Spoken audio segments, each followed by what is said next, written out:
Hello friends, ఇక 12th week ఎవరు captain అయ్యారో క్లియర్గా చెప్తాను. తప్పకుండా వీడియోనైతే లైక్ చేసి చూడండి ఫ్రెండ్స్. ఉన్నదే 2 నిమిషాలు, తప్పకుండా లైక్ చేయండి.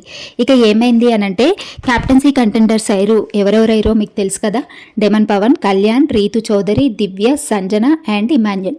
వీళ్ళ 6 అయితే క్యాప్టెన్సీ కంటెండర్స్ అయ్యారు. అయితే వీళ్ళందరికీ ఒక టాస్క్ అయితే పెడతారు. ఆ టాస్క్ ఎవరికి అంటే భరణి, తనుజ, సుమన్ శెట్టి. వీళ్ళైతే క్యాప్టెన్సీ కంటెండర్స్లో లేరు. అయితే అక్కడ ఒక డాగర్ పెడతారు.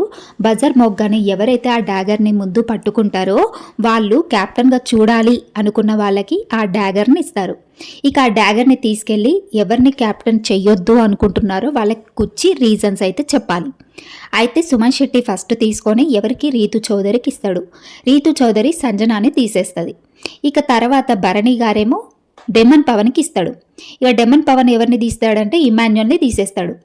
అట్లా ఒక్కొక్కరిని తీస్తూ ఉంటారు. ఇక లాస్ట్ మిగిలింది ఎవరు అంటే కళ్యాణ్ అండ్ డెమన్ పవన్ అయితే మిగులుతారంట. ఇక వీళ్ళిద్దరికి ఒక టాస్క్ అయితే పెడతారు బిగ్ బాస్. అయితే వీళ్ళిద్దరికి ఏం టాస్క్ పెడతారంటే రోడ్ టాస్క్ అనేది పెడతారంట. రోడ్ టాస్క్ అయితే ఆ రోడ్ టాస్క్లో ఇక కళ్యాణ్కి సపోర్ట్ చాలామంది కళ్యాణ్కి సపోర్ట్ చేసిరంట.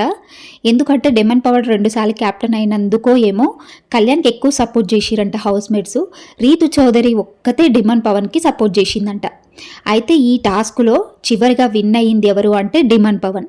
ఇక డెమన్ పవన్ విన్ అయిపోయి లాస్ట్ 12th వీక్ క్యాప్టెన్ అయితే అయిపోయాడు. ఇక demon Pawan 3rd time captain అవ్వడం. అసలు డెమన్ పవన్ క్యాప్టెన్ అవ్వడం మీకేమనిపించింది? మీ సపోర్ట్ ఎవరికి, ఎవరు క్యాప్టెన్ అయితే బాగుండు అనిపించిందో కామెంట్ చేయండి.